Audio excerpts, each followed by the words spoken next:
यही तो है ना, रोटी कपड़ा और मकान जीवन निर्वाह के साधन।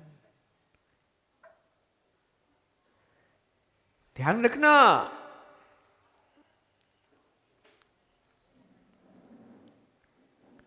वस्त्र तो आपके पास हैं, खूब पहनो वस्त्र, अच्छे से अच्छे पहनो,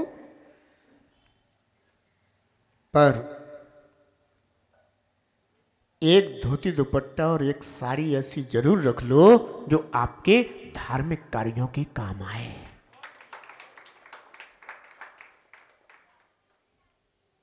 लाखों का दान देते हो तो कम से कम घर में धर्म ध्यान के लिए धोती दुपट्टा साड़ी जरूर होना चाहिए। वह कपड़ा जो जिनेंद्र प्रभु की आराधना सत्पात्र के लिए दान देने के लिए उपयोगी है, वह आपके लिए पुण्य का साधन बन जाएगा।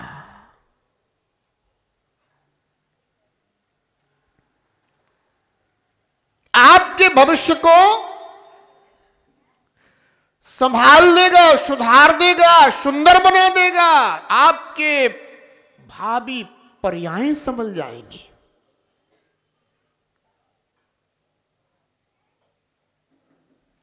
ध्यान रखना, मकान तो सभी बनाते हैं,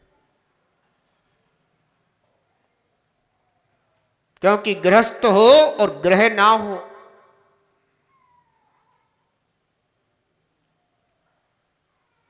तो चल नहीं सकता। ग्रह होना जरूरी है, भले ही चाहे किराए का ही हो, और ना हो किराए का, छप्पर ही क्यों ना हो, मिट्टी का ही बिल्कुल क्यों ना हो, चार बांस बल्ली का ही क्यों ना हो, पर होना तो जरूरी है।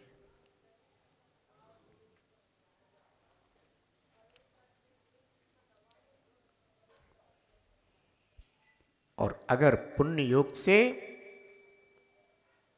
आपका सुंदर घर हो तो उस घर की सुंदरता तभी है जब तीनों लोकों में सुंदर रत्नत्रय के धारी उस ग्रह में पधारते हैं। कितनी भी सजावट कर लेना, कितनी भी बनावट कर लेना, पर जब तक ये श्रृंगार से रहित फिर भी सुंदर निर्ग्रंथ योगी अपने चरण नहीं रख देते, तब तक उस घर में सौंदर्य नहीं होता। वो शोभा तीनों लोकों में देखी जाती है। आपने कितना सुंदर भवन बनाया, आपने कितनी सुंदर हवेली बनाई, कितनी सुंदर कोठी बनाई है, ये कोई देखने नहीं आएगा। पर एक निर्ग्रंथ योगी आपके घर में खड़ा होगा तो उस समय तीनों लोकों के देवी देवता भी उस दृश्य को देखने के लिए आएंगे और कहेंगे अहो भाग्य, अहो भाग्य, अहो भाग्य।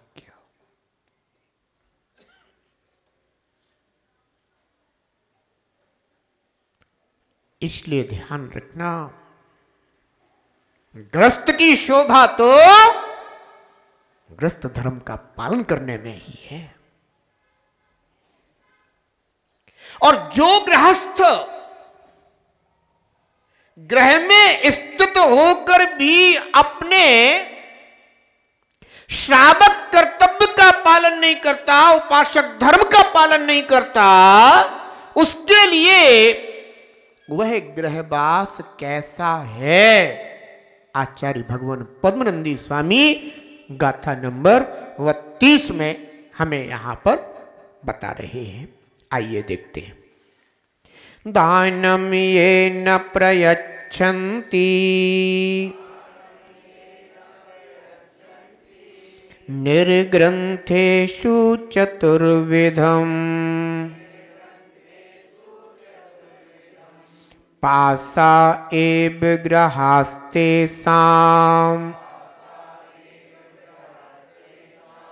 बंधनायैव निर्मिता।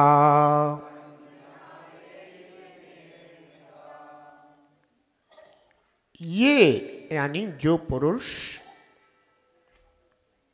निर्ग्रंथेषु निर्ग्रंथ मुनिराजों में यतीश्वरों में चतुर्विधम दानम 4 प्रकार का दान औषध शास्त्र अभय आहार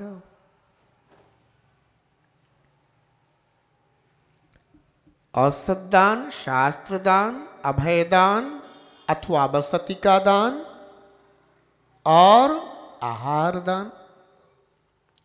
ना प्रयच्छन्ति नहीं देता है नहीं देते हैं।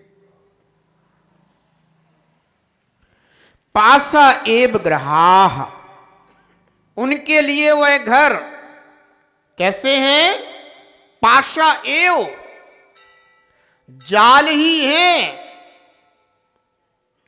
बंधना एव निर्मिता और लगता है कि उन्होंने ये अपने घर अपने बंधन के लिए ही निर्मित किए हैं। ध्यान रखना,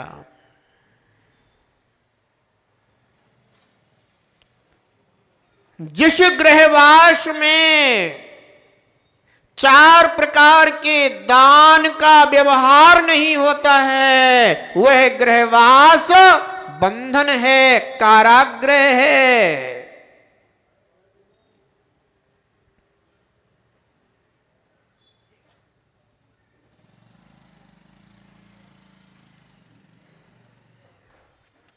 ध्यान रखना। अब ये विचार करना कि मैं कहां रह रहा हूं। दुनिया भले ही उसे घर कहे, कोठी बंगला कहे, पर वास्तव में तो वह एकमात्र कारागृह है जिसमें कर्म रूपी बंधनों से बंधे हुए ये संसारी अपराधी जीव मात्र अपनी सजा भोगने के लिए आए हुए हैं और सश्रम कारावास भोग रहे हैं। कौन सा? सश्रम कारावास। कारावास में रहते हुए, कारागृह में रहते हुए निरंतर श्रम परिश्रम कर रहे हैं, सश्रम कारावास भोग रहे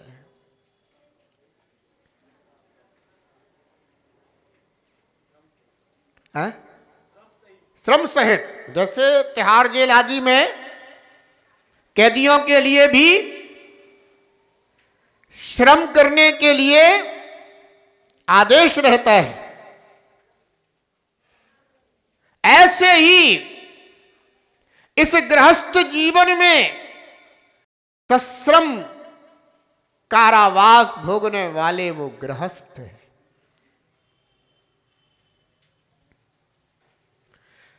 एक बार सश्रम कारावास की सजा भोगने वाला तो फिर भी अपनी सजा भोगकर बाहर आ जाता है, पर यह सश्रम कारावास कभी भी पूर्णता को प्राप्त नहीं होता, पर्याय पर्याय बदलता रहता है और जीव उसी सजा को भोगता रहता है।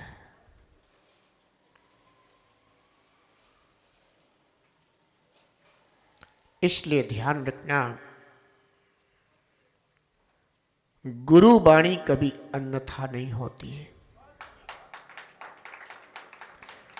और यह सच्चे गुरु की वाणी है। सदगुरु की वाणी है। उन्होंने कहा, घर जाल के समान केवल बांधने के लिए बनाए गए। जैसे जानवरों को बांधने के लिए आप पशुशाला आदि बना लेते हैं, खूंटियों से बांध दिए जाते हैं, ऐसे घरों में रहने वाले सिर्फ खूंटियों से बंधे।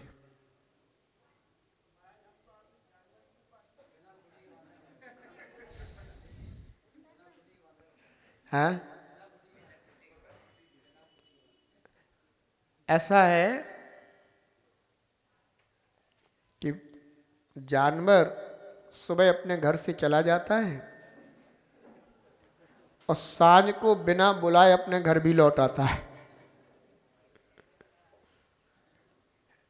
वही वाले हो। वह जानवर तो केवल एक खूंटी से बनता है, पर तुम्हारी तो अनेक खूंटियां हैं। कोई पापा की खूंटी से बंधा है, कोई मम्मी की खूंटी से बंधा है, कोई भैया की खूंटी से बंधा है, कोई बहना की खूंटी से बंधा है। एक आदमी अनेक खूंटियों से बंधा है।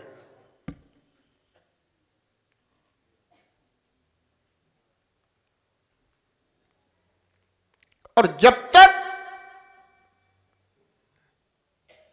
इन खूंटियों से बंधे हो,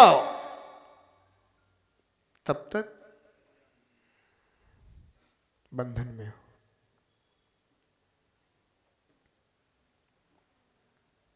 मैं अक्सर कहता रहता हूं, धर्म ध्यान के लिए किसी भी खूंटी की जरूरत नहीं है।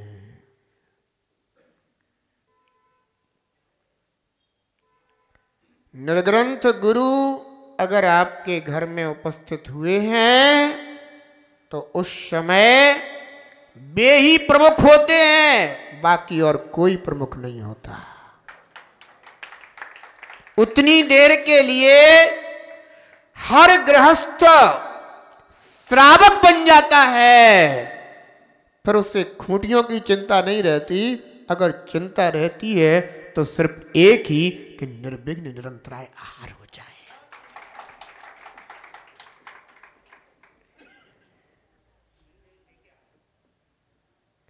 इसलिए खूब सजा लो चित्र अरे, खूब छिड़क लो इत्र अरे, खूब सजा लो चित्र अरे, खूब छिड़क लो इत्र अरे, संतों के पग बिन आंगन होता नहीं पवित्र अरे, संतों के पद बिन आंगन होता नहीं पवित्र अरे, संतों की पद रज हो, संतों की पद रज पावन कहलाए रे, जीवन है पानी की बूंद कब मिट जाए रे, जीवन है पानी की बूंद। ध्यान रखना, होनी नहीं घट रही, अनहोनी घट रही।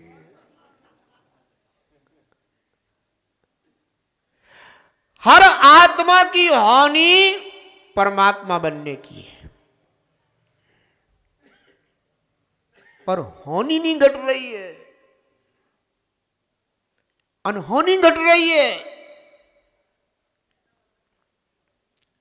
अगर अपनी आत्मशक्ति को पहचान ले तो होनी घटित हो जाए, और जब तक आत्मशक्ति को नहीं पहचाना, आत्मस्वरूप को नहीं पहचाना, तब तक अनहोनी घटती रहेगी। आत्मस्वरूप को पहचानने के लिए आत्मज्ञानियों की शरण चाहिए, सच्चे देव शास्त्र गुरु की शरण चाहिए, उनके प्रति कर्तव्य चाहिए। आत्मज्ञान दूर नहीं है,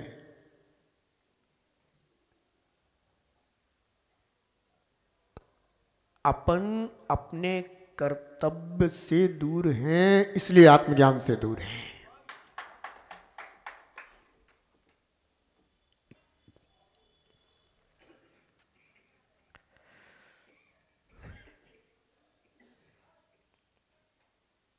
एक सम्राट था,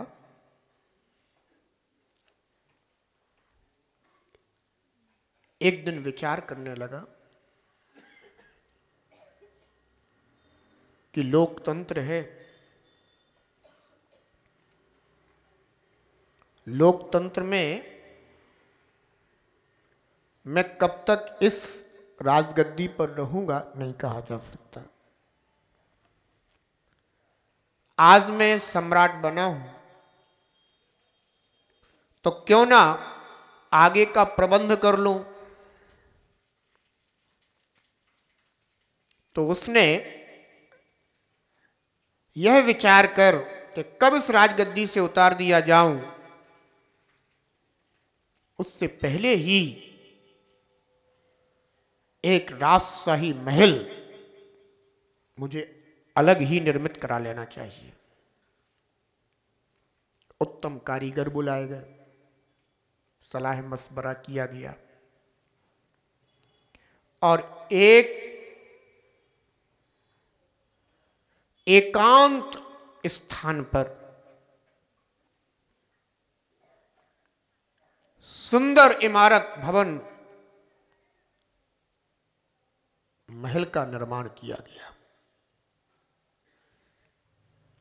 बहुत समय बाद वह महल बनकर के तैयार हो पाया। आदमी का जीवन कुछ ऐसे ही गुजर जाता है। आधी उम्र तो सोचते सोचते गुजर जाती है, फिर कमाता है, फिर बनाता है, जब तक बन करके तैयार हो पाता है तब तक आगे की तैयारी हो जाती है।